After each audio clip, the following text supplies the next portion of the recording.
C'est très rare de parler avec des politiciens, voilà. Donc on en profite. Je suis étudiant en bac plus 5, ingénierie BTP. Vous avez devant vous une personne qui a fait une première année de médecine, 253 sur 1200, on vous dit, vous ne pouvez pas être kiné. 4 ans plus tard, je me blesse au genou et je cherche un kiné. On me dit, il faut 2 mois de délai pour trouver un kiné. C'est une incompréhension totale. J'aurais tendance à dire qu'on est quand même vachement isolé. C'est dû au coût de la vie, c'est dû à la prise en compte de nos besoins. Là, par exemple, à l'heure actuelle, je vis avec 65 € par semaine, alors que je suis en contrat jeune majeur avec le département. C'est pas logique que pour pouvoir faire des études, on doit juste survivre. J'aimerais rebondir sur notamment la fuite de nos talents. Aujourd'hui, qu'est-ce qui nous est proposé, nous, à la jeunesse? Je vois notamment le Canada qui priorise la jeunesse dans son programme politique. Nous, en France, aujourd'hui, je pense qu'on fait une préférence sur l'électorat, donc les personnes peut-être plus âgées. Nous, j'ai l'impression qu'on est totalement délaissés.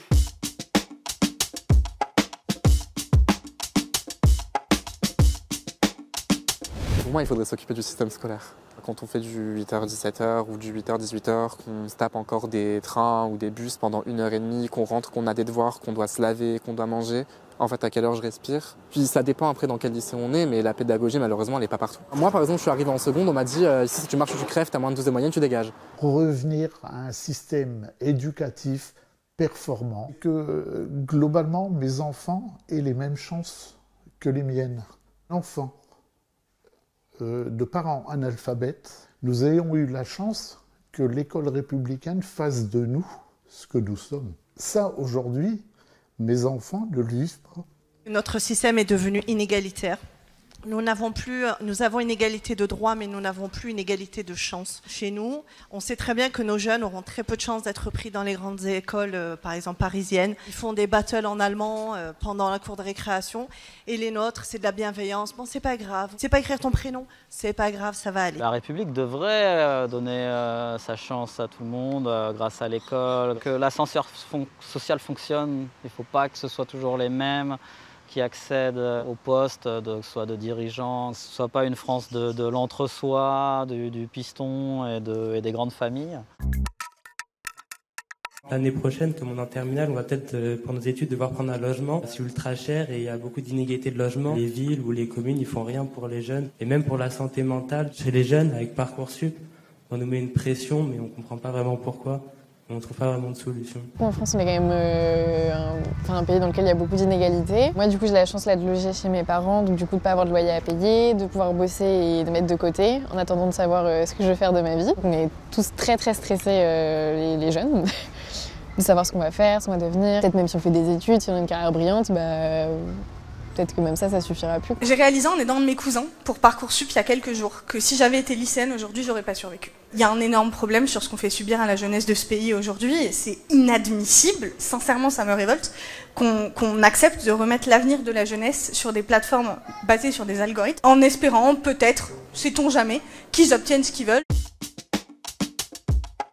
Je sens que la France part un peu à la dérive parce qu'on perd tout ce tissu social qu'on a connu en étant jeune. Quand on côtoyait les associations, on arrivait à faire des sorties, à voyager. Et aujourd'hui, quand on regarde notre jeunesse, ils errent dans les rues, les associations n'ont plus les moyens de travailler. J'ai grandi que dans la cité, j'ai grandi que dans ça, dans la délinquance, je vous dis la vérité, dans la drogue, tout ça. Ça, c'est mon domaine. Dans les cités, dans les ghettos, tout ce genre de choses-là, ce sont des enfants qui n'ont pas connu autre chose, un monde extérieur, que le monde où ils vivent. Il faut les accompagner, il faut essayer de les comprendre. Il ne faut pas rester là en face d'eux, dire « Ah, ça, c'est un enfant difficile. Ah, ça, c'est un autre difficile. » C'est pas « Oui, je vais lui donner, comme on le dit, je vais lui donner des vacances pour comme ça, il se calme un peu. » Non, ça ne marche pas comme ça. J'ai arrêté l'école à 15 ans.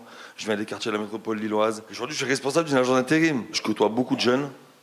On a des vraies difficultés à recruter des personnes qui ont envie de s'investir, qui devraient peut-être...